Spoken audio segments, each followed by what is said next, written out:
Welcome to Redundancy Matters with me, June Hogan. I'm a qualified career coach and outplacement specialist, and I've got a background in HR. And I'm also founder of outplacement services provider Wildwood Coaching. This is the podcast where I help HR professionals and leaders managing redundancies to put people at the heart of the process. This week, I'm talking to Dan Smith, Legal Director at People Law.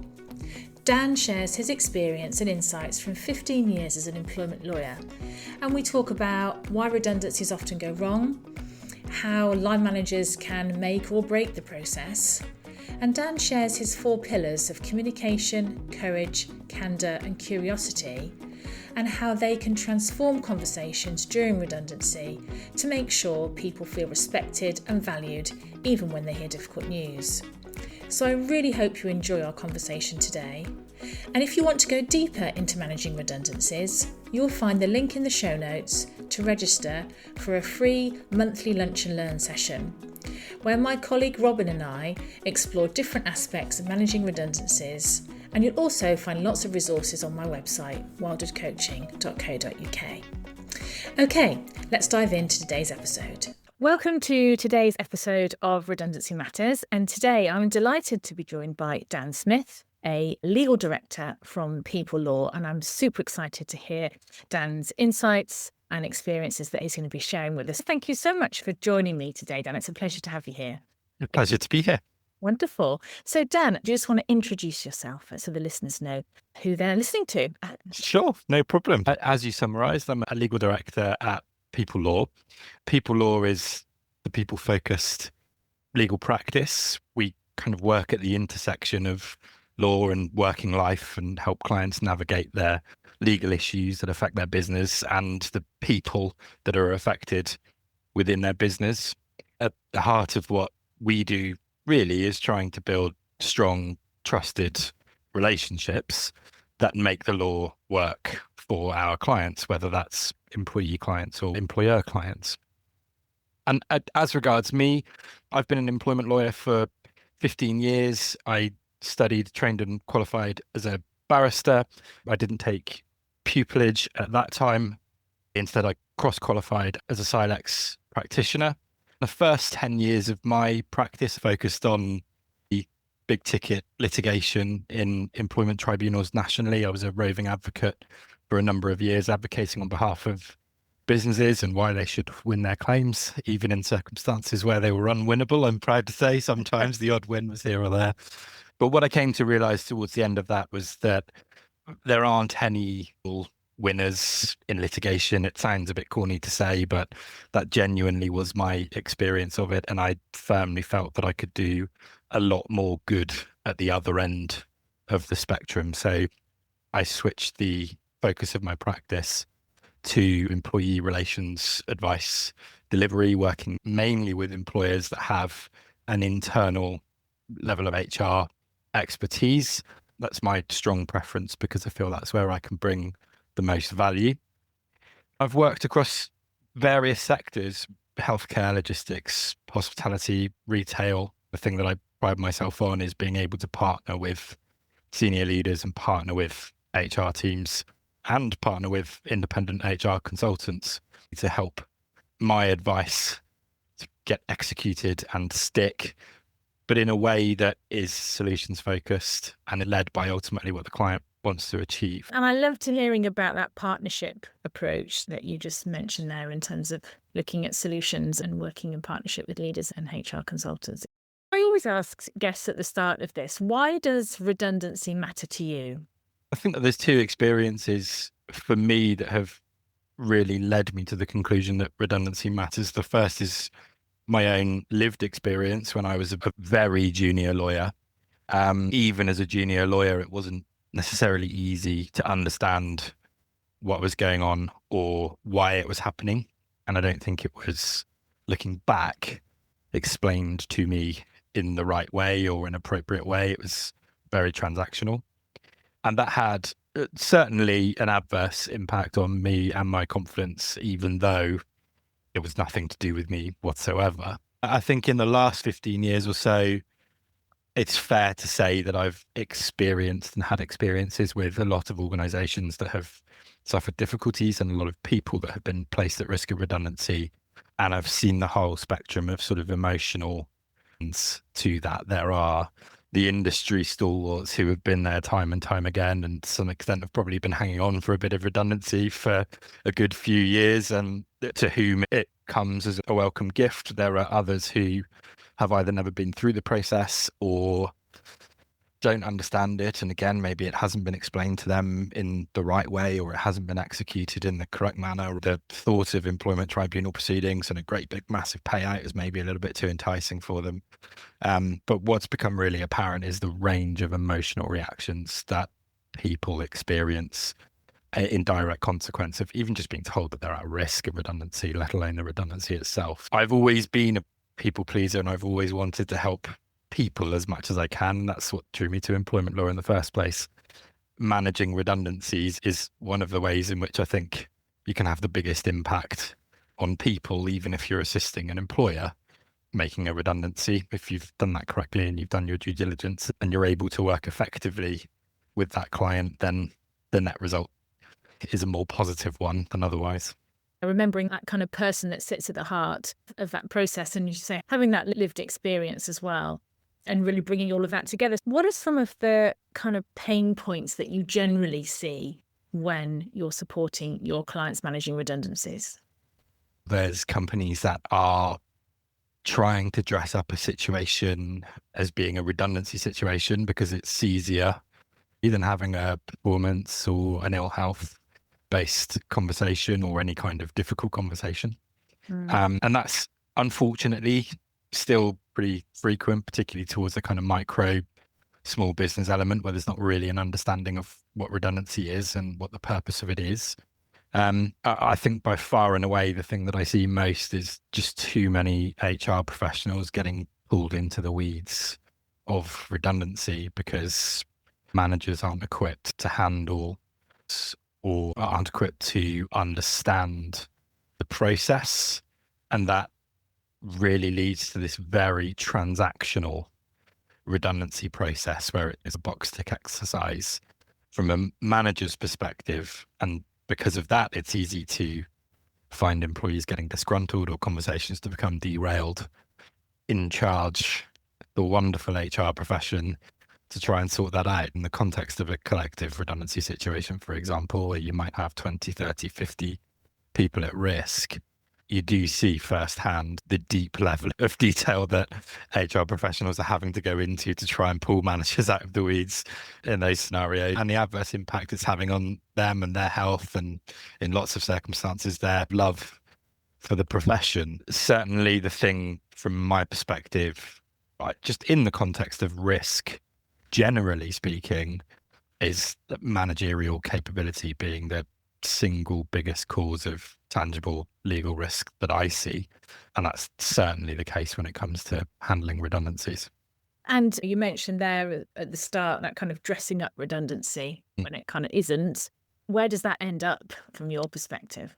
Very often, there's the practical reality of the situation where you've had the conversation, and the simplest way of mitigating that risk is just to continue to bang that drum and continue to go down that line. But you've obviously got a real kind of tangible threat of litigation in the background. When you get to the point of actually having to have a conversation with an employee as a manager that has been underperforming for the best part of 3 or 4 years, but you've never actually told them, it's far easier to say, oh, we've had an organizational reshuffle and we need to place your role at risk of redundancy. And then in the background, we'll just hold off recruiting to replace for more than 3 months and let that limitation period roll by. So that I'm happy to say that kind of approach is, well, that sort of deliberate dressing up of a capability or something being a redundancy situation is less common in my experience than it used to be. And I think the times that we've been through in the last 5 years, redundancy isn't an alien concept to the ordinary person. It still has its intricacies. It still has its boxes that need to be ticked and the things that need to be done. And I'm sure you'll have experienced this misconception that redundancy is about the person, not about the role. Even senior people that I speak to, junior lawyers that I deal with, sometimes redundancy can be confusing, whether something fits into a neat little box from a redundancy perspective, or who should be in a pool, or whether this is a case in which we need selection criteria, and if so, which criteria do we need? It can be a minefield, and no two redundancy situations are the same. Yeah, that kind of perfect storm almost. And I know you've got 4 pillars that run through when you're coaching, when you're training, when you're helping to support organizations. Just talk us through those 4 pillars and how they show up, and how those 4 pillars, I guess, underpin some of this when we might be in a redundancy process with teams. I think these 4 core pillars of management are things that just apply to management generally, but become particularly important in the more difficult moments. They're a great way of building engagement. They're a great way of building and maintaining relationships. They're a great way of transitioning from doer to leader, technical expertise to managerial capability. The context of redundancy or other similar kind of difficult sets of circumstances, managers who are to live and breathe and execute these principles, and who are given the sort of psychological safety to be able to execute, because sometimes that's a problem, are often the ones that we find have most success in executing a redundancy situation in a way that is far more measured, is far less transactional. If we think about these pillars in the context of, it's really straightforward, sort of lawyer speaking to HR professional, for me to tell you what the law is. It's really straightforward for you to understand what I'm telling you and what you should do. It's probably quite straightforward for you to manage the process, what documentation you need to prepare, and start thinking about the people and the impact. So the 4 kind of pillars or core skills that I like to think about as being skills that are present in the ideal manager, and skills that more managers should be trained on and should possess and be encouraged to use. It's going to sound foolishly simple, the first one, but communication is just absolutely king. That is the core skill. I think that courage, an ability to be courageous and not avoiding tough conversations, is another key skill. Candour, which is perhaps my favorite skill to help managers build, having honesty in circumstances where you care personally about someone, and because you care about them, you're willing to tell them a hard truth when you need to.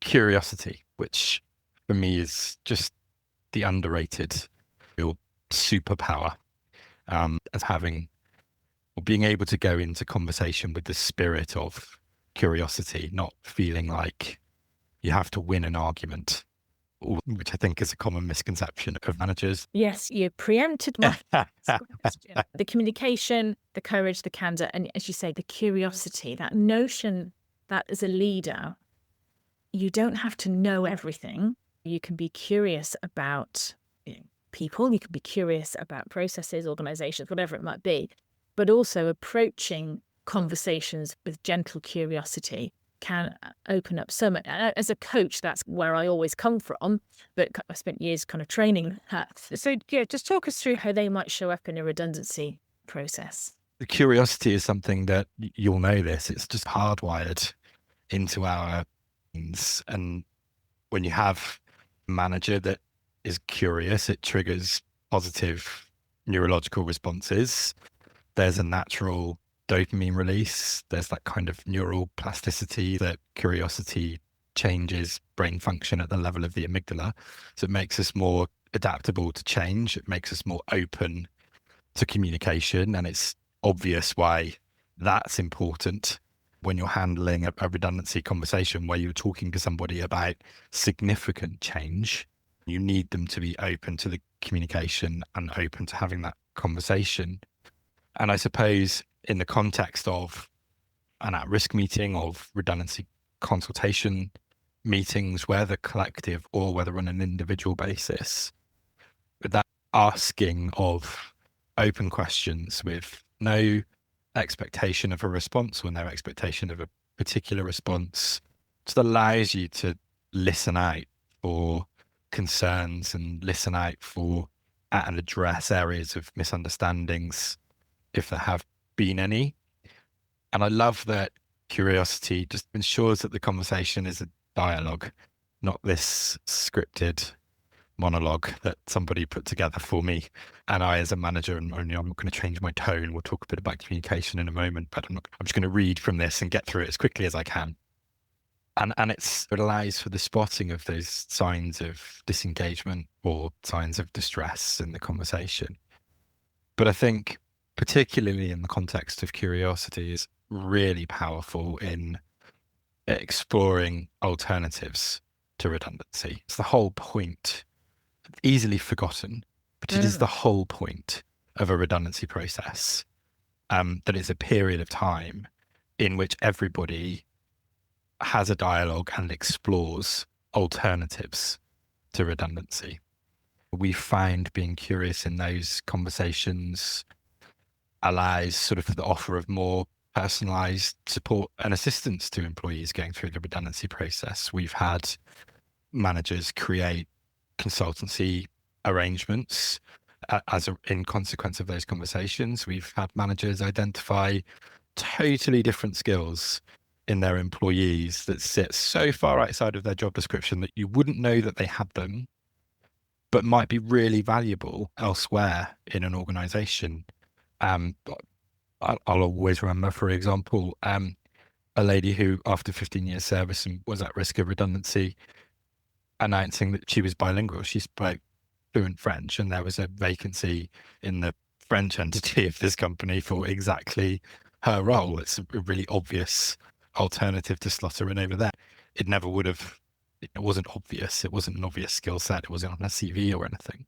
A manager kind of asking and probing about where do you see your future, and that conversation being around, maybe I'd like to move back to France one day, and you just spilled out that kind of information. Or even of particular interest and a really natural correlation with what you do, Gene, an ability to tailor outplacement support because of an understanding of what's important to the individual and where they want to go and where they want to get to and how we can help them get there. So curiosity is really powerful, I think, in flipping that script from this is a targeted tick box scripted exercise to, okay, our relationship might be coming to an end, but it doesn't mean that it has to come to an end in really bad terms. And it doesn't mean that we can't continue to support you until you find the next thing that's right for you or your next opportunity.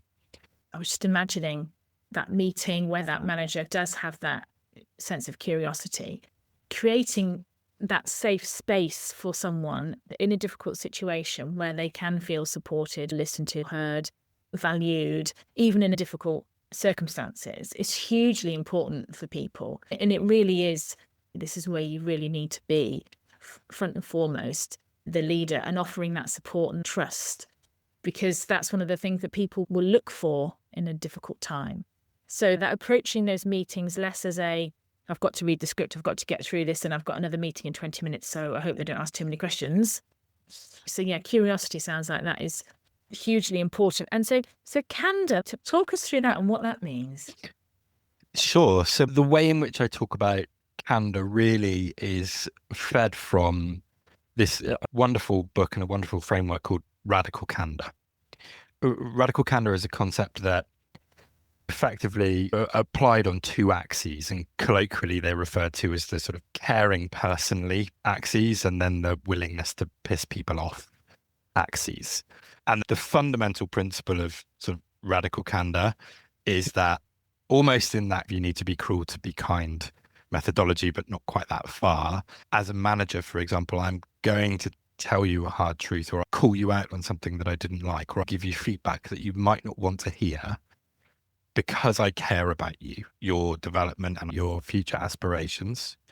In the opposite quadrant, if on this framework, is the concept that's coined ruinous empathy. Ruinous empathy is what happens when it's too difficult to have a conversation, so you just don't. It doesn't demonstrate any personal care for an individual. It's just shying away from a challenging conversation. There may have been a really serious issue that needed to be addressed there. Persistent lateness over the course of 5 days or whatever. It could have just been nipped in the bud without any legal risk, with a little bit of radical candor. But so really, I come to think about candor as the ability to be honest in circumstances where you care personally about someone and motivated by the fact that you care about them.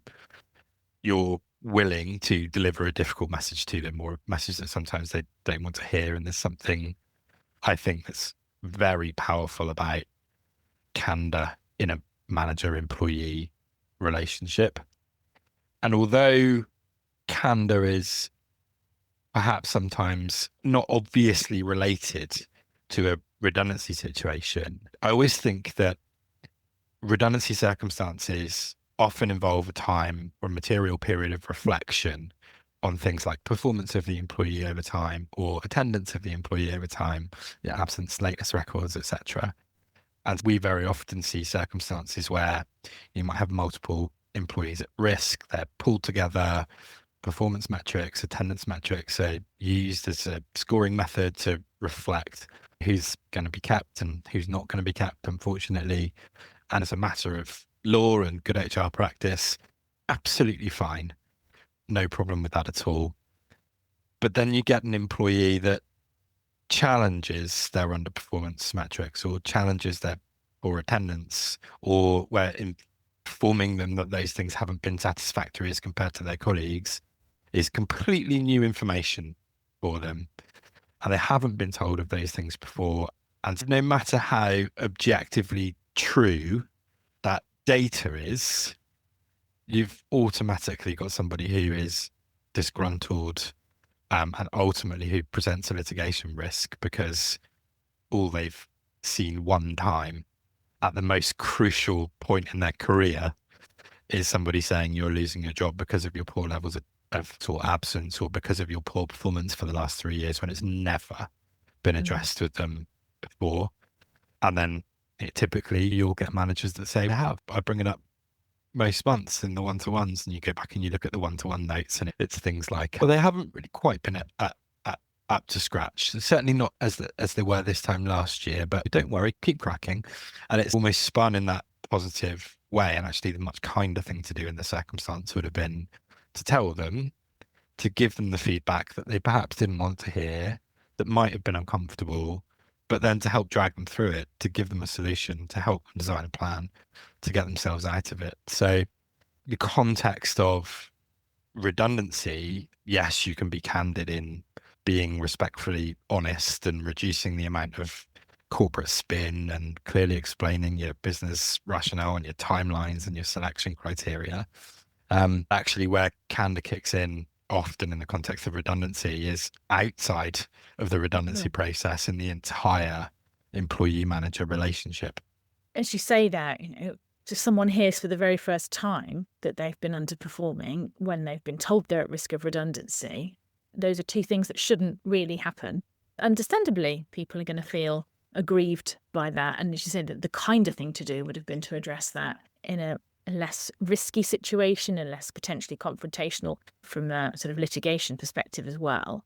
Tell us about courage and how that one shows up. Yeah, so courage broadly we can just look at as not avoiding tough conversations or not passing the buck to HR. It's about the delivery of news personally and directly, as is the job of a manager. Arguably, courage should be in the job description. But in the context of redundancy, that's just an absolutely fundamental skill to the carrying out of a meaningful consultation. So you need to have that ability to face emotion. You need to have that ability to maintain professionalism in the face of adversity and despite what might be being thrown at you or said about you. Having that ability to talk about sensitive and emotive issues is the most integral part of people management, and it's critical to maintaining relationships.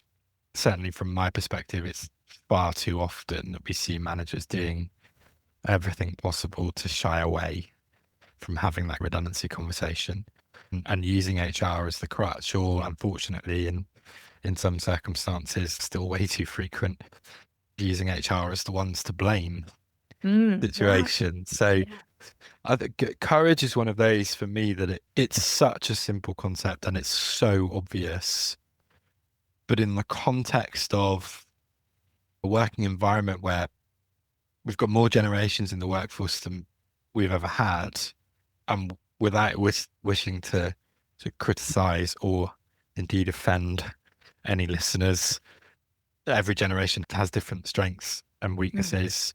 Conversation, particularly face-to-face conversation, is far less frequent in the workplace than it has been in the past. I think whilst I can sit here and say that courage is an important part of that job description and it should just be abundantly obvious, clearly it's not. But I think it's also easy to forget that courage is a skill. It can be taught. And I don't think that we're teaching managers how to be courageous in conversation or the importance of it. Yeah, and if you say clearly the world of work is changing. Years ago, I remember a group of us were put at risk, and the CEO, who was in the same building as us in head office, came down, gathered everyone from the building. He stood on a chair in the canteen and he did a little speech. He says, ask whatever you want. And I had huge respect for him for doing that, because there was no reason for him to leave his office. The email had gone out, we'd had the communication. And in contrast, I had a client who told me that they were all gathered around, they were all told to come to a meeting room. And the only person who wasn't there was the director who was delivering the announcement. They dialed in on video conference. Yeah. And once that ended, they pressed end and just left this room of people. Yeah, it's horrific. Oh my word, what just happened? Isn't that horrible?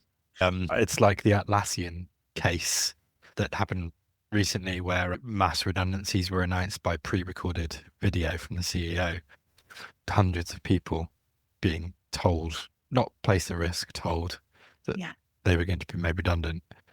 I mean, there's a bunch of employers out there, some of them are huge, that are still getting this stuff wrong, but it links back to what we were talking about earlier, doesn't it? Just that really flagrant disregard for people, but particularly those who have been with you for a long time, have been really loyal to you in difficult sets of circumstances, perhaps, who have had to find ways to adjust their family life in order to fit around work demands, who have worked the extra hours when needed. I just think, oh, what a way that is to treat people. Yeah, absolutely. And I guess that leads on to the final one around communication, which runs through everything. So from your perspective, how can line managers show up in the best way when they're leading with communication? Well, I think fundamentally it starts with a recognition that the employees who are impacted aren't really fussed about legal compliance. What bothers them most, or their fundamental need is usually at the time, is emotional acknowledgement.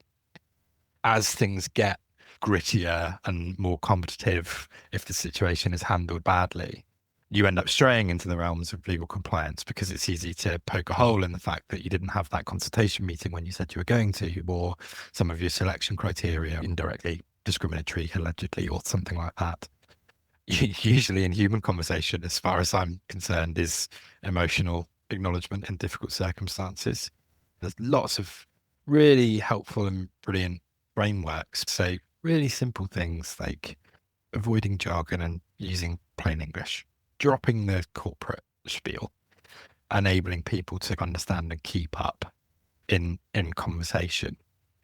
And it's often difficult with untrained managers who don't appreciate or perhaps don't understand the process or a nuance of a process.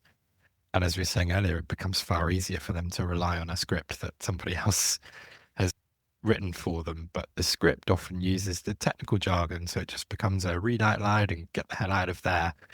When you think about crucial nature of appropriate tone and body language in the context of communication and messaging, you can start to see how that transactional conversation, reading aloud from a script, very monotonous tone. I think that there's a lot of work to be done on conversation. We seem to have lost the art of it over the years. I'm all for and actively trying to bring that back. When I talk to people and explain that in a conversation, the words that you speak only truly really account for about 7% of the meaning of the message. And you've got much more important things like the tone of voice and the body language, with tone of voice being 38% of the meaning of the message and body language being 55%. We've got to recognize that managers go into these conversations feeling really uncomfortable themselves. It's very easy for them to display the wrong tone or the wrong body language, and no amount of HR prep or planning can account for that. It's only training and giving them the skills and the frameworks that they need that can help them to build confidence and understand the importance of these things. But they've still got to go and execute. That's a scary thing to do. Nobody wants to have to make anybody redundant, for example. But if you're in that kind of monotonous transactional conversation, or your body language is all over the place, or your tone is up and down, more likely than not, that employee just misses the message completely. And that's where you end up in a situation where they might think that they're being targeted, not the role. They don't sufficiently understand the commercial or the operational reasons that have led to that role being targeted, and have totally zoned out to the words, caught every seventh one. And probably the last but equally crucial part of communication skills is that it's the active listening piece, right? It's the difference between hearing as being that accidental, automatic brain response to a sound that requires no effort at all, and listening, which is that sort of purposeful, focused process that requires motivation and effort. And that, I think, in redundancy circumstances, it can often be super powerful to the earlier point of emotional acknowledgement and understanding of the impact, and sympathy and or empathy, whichever is appropriate. That ability to focus on the speaker, to avoid interruptions, to ensure your environment is right, to show interest, to ask questions. As we were speaking about earlier, in the spirit of redundancy, having a process and the specific purpose of that process being to try and find alternative solutions. The more you listen, somebody might have a brilliant light bulb idea. But even if they don't, actually listening to them just naturally increases understanding and decreases frustration. And for an organization, that usually means a higher success rate if you're defining success by a low amount of litigation risk. Yeah, that ability to be heard. When you know you're being listened to as an individual, you can feel it and you can see it and you can sense it. Clearly, as you said before, when you know that someone's just going through the motions, you notice that from a kind of emotional intelligence perspective.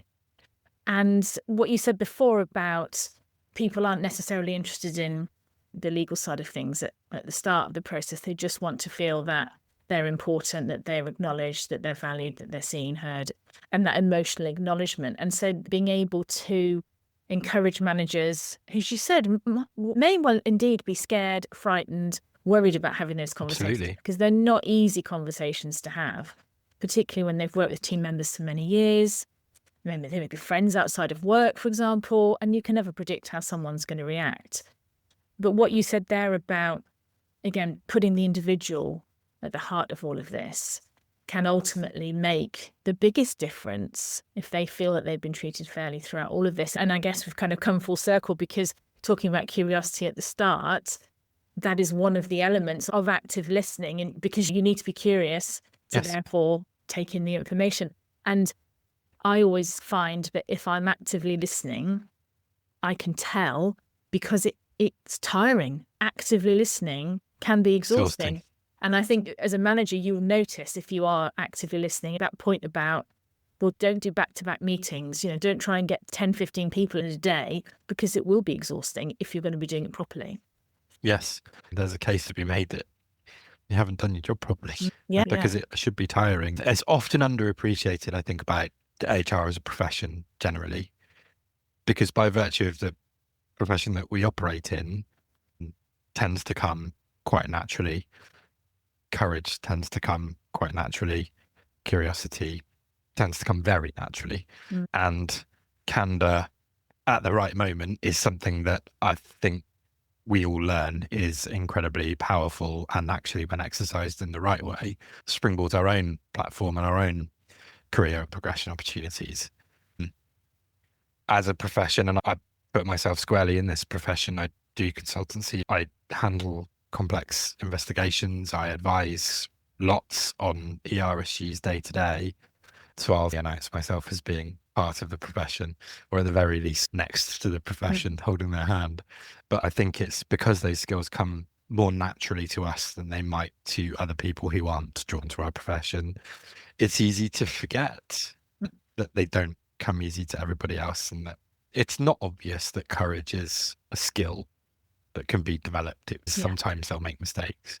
And I guess just wrapping things up and going back to what you said at the start is that you often see when HR professionals are involved too much in the process and they're in the weeds of things. I think it's one of the things that you said. So what would you like to leave the listeners with? They're a HR professional and they want to try and get out of the weeds in managing a redundancy process. What would be your kind of 2 or 3 top tips? I think the absolute first one is try and reframe the thinking from working on the redundancy process, not in the redundancy process. It's not the job of HR to deliver every meeting, to draft every word, to script every meeting.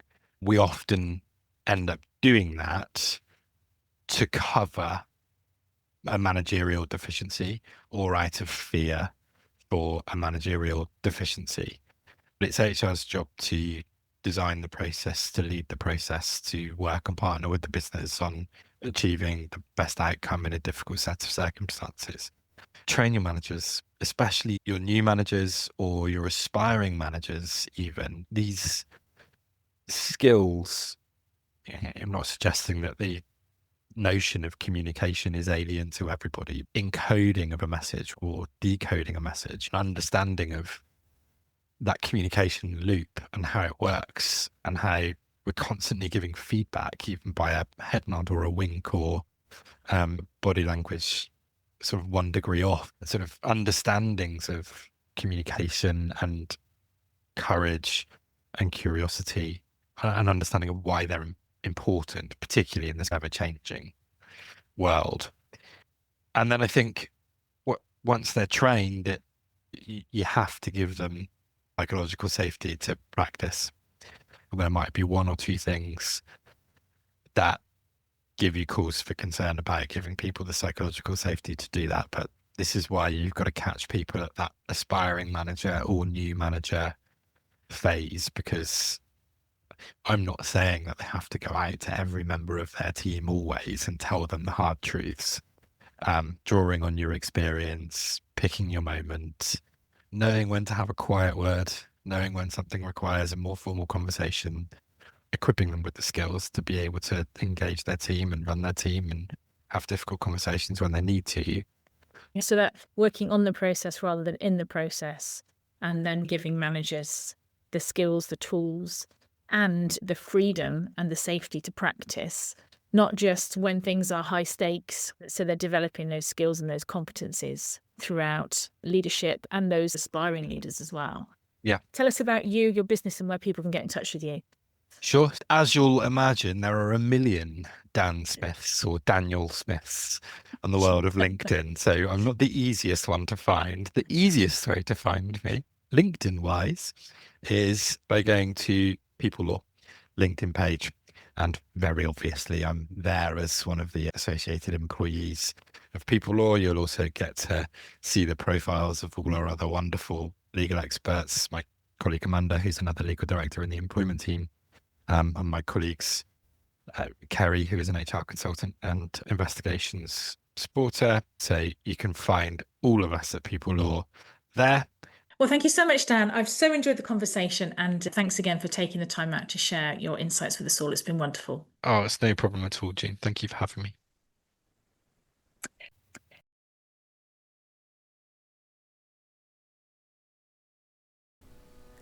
Thank you so much for listening to the Redundancy Matters podcast.